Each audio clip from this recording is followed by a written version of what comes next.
Hi, good evening. ఈరోజు topic వచ్చి మనకు ఇంటర్మీడియట్ సెకండ్ ఇయర్ జువాలజీ జంతుదేహ నిర్మాణం. ఇందులో ఇందులో ప్రతి లైన్ టు లైన్ చదివితే మనం బిట్ ఫార్మేషన్ చేసుకోవచ్చు. దాని ద్వారా మనము బిట్ని ఈజీగా మనం ఆన్సర్ చేయొచ్చు. ఇక్కడ చూసుకున్నట్లయితే మ్యారీ ఫ్రాంకోల్స్ జేవియర్ చార్ట్, దీన్ని ఎలా గుర్తుపెట్టుకుంటారంటే ఎంపీజేసీగా గుర్తుపెట్టుకోండి. చార్ట్ అని ఇవ్వచ్చు, జేవియర్ అని అనొచ్చు, ఫ్రాంకోల్స్ అని అవ్వచ్చు, మ్యారీ అని ఇవ్వచ్చు ఆప్షన్స్లో. ఇతను మెయిన్ ఏమంటే ఇతనికి 4 అంశాలు గుర్తుపెట్టుకోవాలి. ఇతను ఫ్రాన్స్ దేశస్థుడు. ఓకే, ఫ్రాన్సెస్ దేశస్థుడు. ఇతను నవీన కణజాల శాస్త్ర మరియు వ్యాధి విజ్ఞాన శాస్త్ర పితామహుడు. ఓకే, నవీన కణజాల శాస్త్ర, నాట్ కణజాల శాస్త్ర, నవీన కణజాల శాస్త్ర మరియు వ్యాధి విజ్ఞాన శాస్త్ర పితామహుడు ఎవరు అంటే ఎంపీజేసీ గుర్తుపెట్టుకోవాలి. మ్యారీ ఫ్రాంకోల్స్ జేవియర్ చార్ట్ అని గుర్తుపెట్టుకోవాలి. ఇతను ఫ్రాన్స్ దేశ శాస్త్రవేత్త. ఇతను శరీర నిర్మాణం మరియు శరీర ధర్మశాస్త్రవేత్త. ఓకేనా. మొట్టమొదటిగా కణజాలం అనే పదాన్ని ఉపయోగించింది ఎవరు అంటే కూడా మ్యారీ ఫ్రాంకోల్స్ జేవియర్ చార్ట్.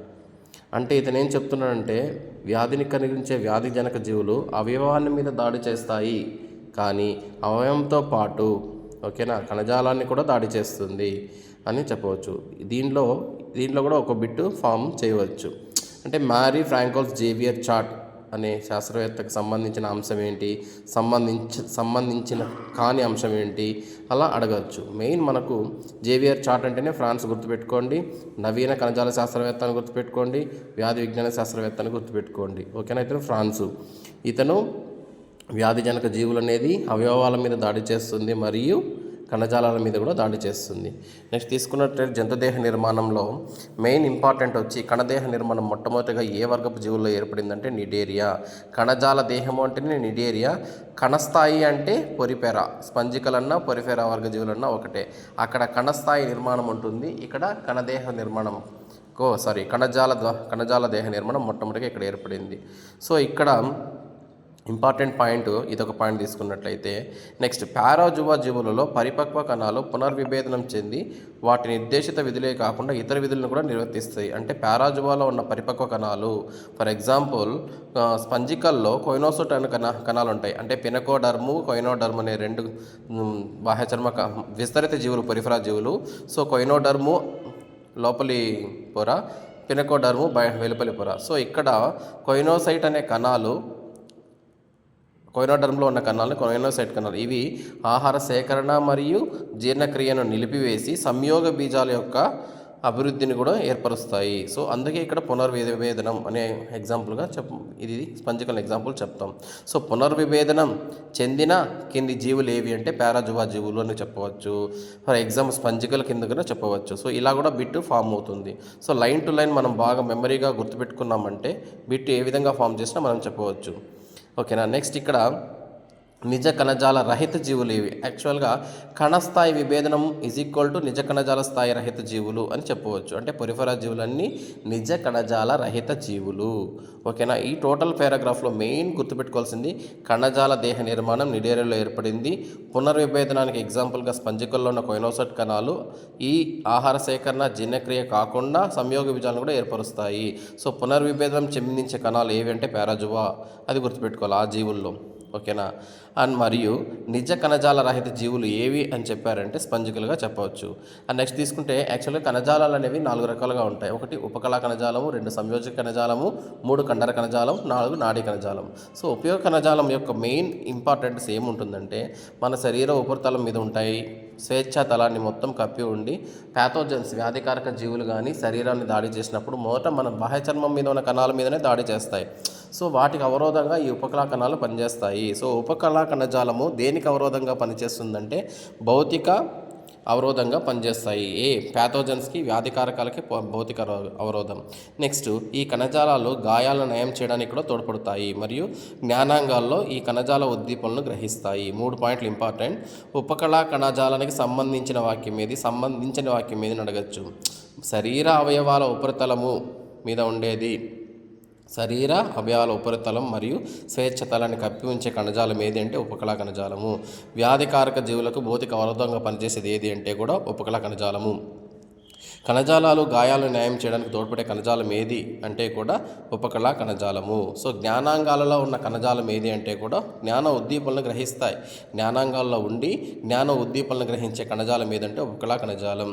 కొన్ని శరీర భాగాల్లో స్రావక విధిని కూడా నిర్వర్తిస్తాయి. ఫర్ ఎగ్జాంపుల్ ప్రేగు యొక్క బాహ్య చర్మం, ప్రేగు యొక్క వెలుపలి చర్మంలో ఉన్న ఉపకళా కణాలు స్రావకాన్ని స్రవించి జీర్ణక్రియను కూడా తోడ్పడతాయి. సో స్రావక విధిని కూడా నిర్వర్తిస్తుంది. సో ఈ 4 పాయింట్లు ఇంపార్టెంట్. ఇవి ఉపకళా కణాలు ఎవరినేవి శరీరం యొక్క ఉపరితలం మీద ఉండి స్వేచ్ఛతల నుండి వ్యాధి కారకాల నుంచి భౌతికంగా అవరోధకంగా పనిచేస్తుంది మరియు గాయాలు మాన్పడానికి తోడ్పడుతుంది మరియు జ్ఞాన కణాల్లో ఉండి జ్ఞాన విధులను నిర్వర్తిస్తుంది. ఉద్దీపనలను గ్రహించి మరియు శరీర భాగాల్లో స్రావక విధిని కూడా నిర్వర్తిస్తాయి. ఓకే, శరీర అవసరాలకు కణజాలాలు అనేక అనుకూలాలను కలిగి ప్రదర్శిస్తాయి. నెక్స్ట్ సెకండ్ తీసుకుంటే సంయోజక సంయోజక కనెక్టివ్ సిస్టమ్ అంటారు. ఇది కణజాలాలకు ఊతమిచ్చేది ఏది? ఏ కణజాలము? ఊతమిచ్చడము, కణజాలాన్ని బంధించడం ఏ కణజాలం అంటే సంయోజక కణజాలము అని చెప్తాము. సో ఈ సంయోజక కణజాలు కణబాహ్య మాతృకల్లో విస్తరించి ఉంటాయి. అంటే కణం యొక్క కణబాహ్య మాతృకల్లో విస్తరించి ఉండి 3 రకాల కణాలను కలిగి ఉంటాయి. కొల్లాజన్ తంతువులు మరియు ఎలాస్టిన్ తంతువులు, జాలక తంతువులు.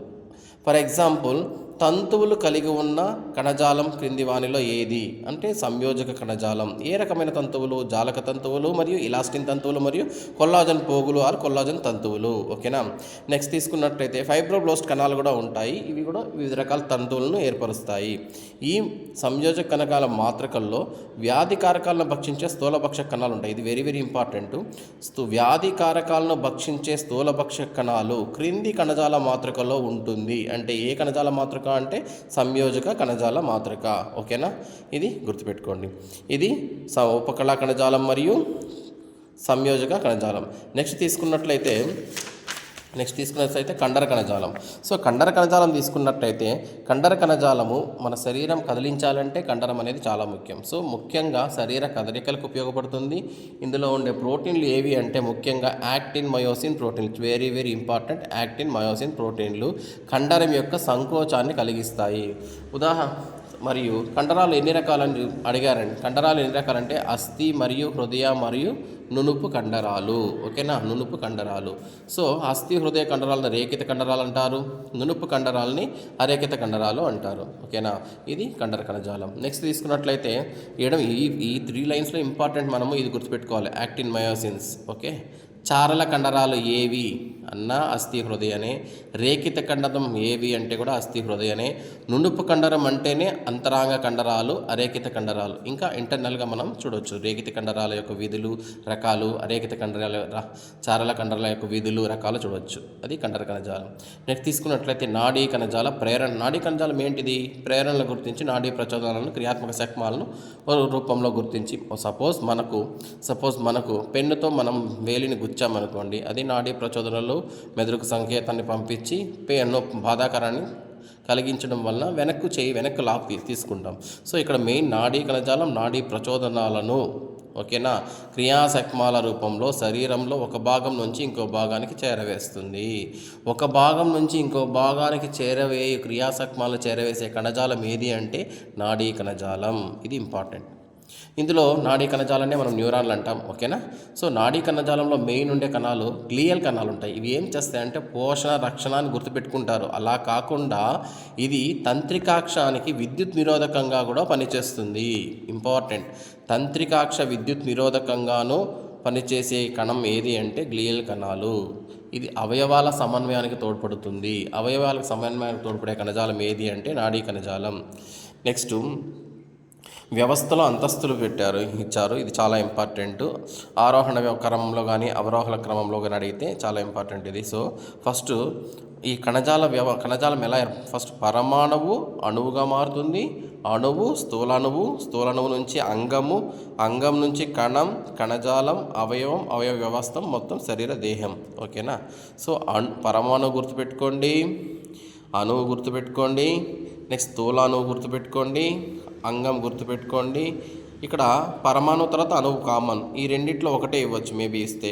నెక్స్ట్ అంగాన్ని మర్చిపోకండి, గుర్తుపెట్టుకోండి. నెక్స్ట్ కణం తర్వాత మీరు ఆటోమేటిక్గా కణజాలం, అవయవ వ్యవస్థ అనేది ఇట్స్ కామన్. సో ఇది వ్యవస్థలో అంతస్తులు.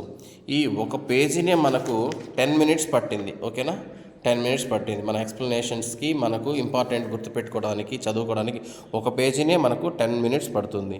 సో ఆ విధంగా మనం గుర్తుపెట్టుకుంటే ఈజీగా ఆప్షన్స్ మీద మనం ఆన్సర్స్ చేయవచ్చు. Thank you. Next pages explanation ఇస్తాను. ఓకేనా, ఈ ఛానల్ని సబ్స్క్రైబ్ చేయండి, లైక్ కొట్టండి, షేర్ చేయండి. Thank you friends.